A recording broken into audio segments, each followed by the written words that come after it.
Welcome to the Biohacker Podcast. I'm Azra Alagic, your host and founder of Biohacker. I'm a longevity and integrative nutrition health coach, a health and wellness journalist, writer, corporate consultant, and a biohacking advocate. Are you worried about getting old, wondering whether the biological demise of your body is just something that you have to accept? Well, think again. We don't have to get old the way we used to, because now you can biohack your body to a younger you. Biohacker is a space where we can explore ways to optimise our health to live well longer. Whether it's through nutrition, exercise, cryotherapy, supplementation, technology, and more, I'll be bringing you information and interviews on understanding how biohacks can help you prevent disease, slow down, or even reverse the aging process by taking control of your unique bio-individuality. Want to know more? Let's start turning back the clock.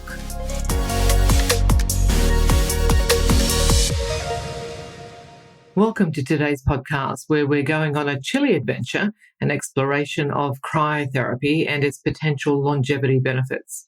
You've probably seen the Instagram photos, celebrities or athletes emerging from foggy, futuristic pods with chilly smiles on their faces. But is cryotherapy really the holy grail for longevity as it's often claimed? Well, let's dig into the science and find out. We'll particularly focus on some exciting studies out of Finland and the benefits for women. And I'll also talk to my personal experience with cryotherapy, or otherwise known as cold therapy. Before we jump in, remember this podcast is intended for educational purposes only. Always consult with a healthcare provider before trying new treatments. Right, let's first look at the history of cold therapy. The ancient Greeks were the first to recognise the therapeutic benefits of cold. They would use snow and ice packs for pain relief and to heal injuries. Later, the Romans took this concept further by building elaborate baths and incorporating cold pools into their daily routines. However, it wasn't until the 18th century that cold therapy began to be widely used in modern medicine. Today, we have many forms of cryotherapy, including ice baths, cold showers, and even cryochambers that expose the body to sub-zero temperatures for a few minutes. Cryotherapy is a fascinating, though somewhat polarizing method of treatment that involves subjecting the body to extremely cold temperatures for short periods. It's gained traction in recent years, with professional athletes and wellness advocates touting its wide range of benefits, from boosting athletic recovery to improving mental health. But what if I told you it did more than that?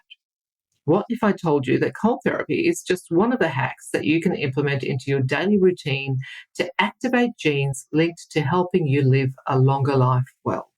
I know, you hate the cold. Or you might think those of us that do cold therapy might be a tad cuckoo. And I get it, because I hate the cold too. There was a time when there was no way that you would get me into cold water. I live in Queensland, which has a relatively temperate climate, but the only time I would go for a swim in the pool or at the beach was during the summer, when it was 30 plus degrees outside and the water was lukewarm. Give me a beautiful sunny beach day over a snowy ski field any day. But I've been watching male biohackers Ben Greenfield and Wim Hof sink themselves into icy waters, advocating the biohacking benefits of cold showers or jumping into sub-zero lakes without any teeth chattering in sight. And I figured, if the boys can do it, so can I. I had to face one of my biggest fears and try it, even if I failed. I decided I would try a session in a cryotherapy chamber, but first I figured I needed to psych myself up and prepare myself mentally. Dip the toe in first to test the waters, so to speak. 2 weeks out, I began having hot and cold showers in the mornings and nights. On week 1, every time I flicked the tap to cold, I gasped for air, my heart raced, and I'd feel faint. I embraced Wim's breathing technique to get me through. The sight of me standing in a cold shower, pumping my arms back and forth, may have perplexed my husband somewhat, but it would be the first time. On week 2, it was easier. Now, when I turned the cold water on, I didn't gasp anymore. My heart didn't race as much. I even wished the water was colder. Embracing the alternate temperature shower helped me to see the benefits of cold therapy. The cold water definitely helped my back pain. When the cold water rushed over me, I felt my body thanking me. It was a kind of release of tension. I was ready for the cryotherapy chamber. Mind you, I was shitting myself. I went inside and was taken into a room where the chamber awaited me in all its white dominance. I was handed some classy terry-towel shorts, tank top, a pair of socks, gloves, a headband, and asked to change into those. The therapist explained that the chamber temperature would drop down to minus 130 degrees Celsius, which would bring my body temperature down to around minus 30 degrees Celsius. I thought I was going to cry. Where I live, the coldest I've ever experienced is 6 degrees Celsius. But right, I've got this, I said to myself, while envisaging fainting in the chamber after 30 seconds. I came close. I entered the chamber surrounded by a white mist. My favourite classical number, Adagio for strings, was playing in the background. As soon as the chamber door closed, I felt as if I couldn't breathe. I gasped for air, and my throat was just clamping shut. My heart boomed against my chest and into my ears, and I thought I was going to have to bail. But my survival mechanisms were kicking in. 30 seconds, said the therapist. I peered up at the digital clock. Should I bang on the door? No, I thought. Go inwards, focus, breathe, channel Wim Hof. By this stage, endorphins were being released. My blood was starting to rapidly circulate throughout my body. My capillaries were expanding up to 4 times their normal size, enabling my white blood cells to access and heal my injuries faster. I started to feel calmer, and air flowed into my lungs. My heart rate dropped, and I didn't even really feel cold. 1 minute. I can do this. I turned around, moved my arms, breathed.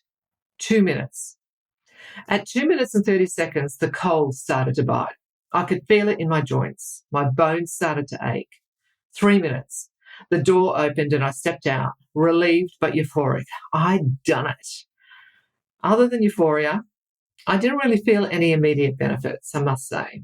But I could feel my body reacting as I drove home. By the time I got home 20 minutes later, I noticed that I felt more energetic after feeling quite flat when I woke up that morning, and my back pain was gone.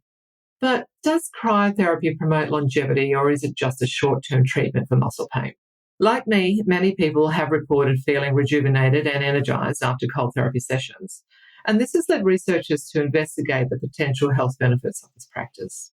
There is now significant scientific evidence to support the idea that cold therapy can have a positive impact on longevity. So what are they? One of the key benefits of cold therapy is that it can increase the body's production of brown adipose tissue, otherwise known as BAT. BAT is a type of fat that is responsible for generating heat and burning calories. By increasing the amount of BAT in the body, cold therapy can help to boost metabolism and promote weight loss.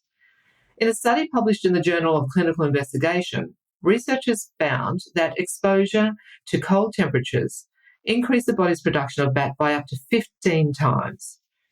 This suggests that regular cold therapy sessions could be an effective way to promote weight loss and improve metabolic health. But the benefits of cold therapy go beyond just weight loss. Another study published in the Journal of Aging found that cold therapy can help to increase lifespan by activating specific genes that are associated with longevity. The study, which was conducted on mice, found that exposure to cold temperatures led to an increase in the expression of certain genes, including the gene for SIRT2 and 3, or SIRT3. SIRT3 is known to play a role in regulating cellular metabolism and is associated with increased lifespan in animals. The researchers also found that the mice that were exposed to cold temperatures had lower levels of inflammation and oxidative stress, both of which are associated with aging and age-related diseases. So how do these benefits of cold therapy apply to women? Well, there is evidence to suggest that women may actually experience greater benefits from cold therapy than men. In a study published in the journal PLOS ONE, researchers found that women who were exposed to cold temperatures had a greater increase in BAT production than men. This suggests that women may be more responsive to cold therapy and may experience greater metabolic benefits as a result. Another study published in the journal Cryotherapy found that cold therapy can help to improve menstrual cycle regularity in women with irregular periods. This is thought to be due to the fact that cold therapy can help to reduce inflammation and improve blood flow, both of which can have a positive impact on reproductive health. So what are the latest studies from Finland telling us about the benefits of cold therapy? Well, Finland is known for its long and cold winters, and as a result, many Finns have incorporated cold therapy into their daily lives. One recent study published in the journal Frontiers in Physiology looked at the effects of winter swimming on health and well-being in a group of Finnish women. The study found that regular winter swimming was associated with a range of health benefits, including reduced inflammation, improved mood, and increased energy levels. The researchers also found that winter swimming was associated with an increase in the production of BAT, which could help to promote weight loss and improve metabolic health. A landmark study conducted by the University of Eastern Finland and published in the Journal of Physiological Anthropology in 2016 explored the effects of whole-body cryotherapy on health markers. The research, involving 10 healthy male volunteers, showed promising results. After 10 sessions of whole-body cryotherapy, there was a notable decrease in pro-inflammatory markers and an increase in anti-inflammatory markers. These findings suggest that regular cryotherapy could potentially reduce chronic inflammation in the body, one of the key factors in aging and age-related diseases. Fast forward to 2020, and a study published in the International Journal of Medical Sciences by a Finnish team found that cryotherapy improved the antioxidant balance in young, healthy men. Antioxidants play a critical role in combating the damage caused by oxidative stress, another significant contributor to aging. Now, what about women? The benefits of cryotherapy aren't confined to one gender. Many women have reported better sleep, improved mood, and enhanced skin health after undergoing cryotherapy. While we must interpret anecdotal reports with caution, some scientific findings support these claims. In 2019, researchers from the University of Jyväskylä, Finland, published a study in the Journal of Thermal Biology, exploring the effects of long-term cryotherapy on sleep quality in female athletes. Participants reported significantly improved sleep quality after undergoing regular cryotherapy sessions. This is an important finding, considering the pivotal role of good sleep in overall health and longevity. Moreover, a review published in the journal Cryobiology in 2021 highlighted cryotherapy's potential in improving mood and reducing symptoms of depression and anxiety. It postulates that the cold exposure triggers a rush of endorphins, the body's natural mood lifters, which could explain the mood-enhancing effects of cryotherapy. Another area where cryotherapy might benefit women specifically is in skincare. A study from the University of Helsinki in 2017, published in the journal Skin Research and Technology, found that cryotherapy significantly improved the skin's hydration, elasticity, and smoothness. It's hypothesized that the cold exposure promotes collagen production, contributing to healthier, younger-looking skin. But what about the long-term effects of cryotherapy on longevity? This is a challenging area to study, primarily because longevity is influenced by a complex interaction of genetic, lifestyle, and environmental factors. But in recent years, scientists have been able to identify the genes that control aging. And these are those longevity genes that I mentioned before, the sirtuins, or SIRT3s. They regulate nearly every biological process for proper cellular function and influence our longevity and aging. Sirtuin genes have a modulation process that allows them to interact with various signaling pathways in the body for the purpose of increasing health. These genes are activated by hormesis, or good stress, including cold therapy, fasting, and exercise. It's the adaptation of these stress factors that turn on the sirtuin genes, causing them to improve cellular health and thereby promote longevity. So there you have it, some interesting research on the benefits of cryotherapy and how it may improve longevity. I must admit, I am a convert. Hubby and I regularly do cold plunges, and it's become a bit of a competition between us. He's been able to last up to 30 minutes in the ice bath, and I'm up to 20 minutes.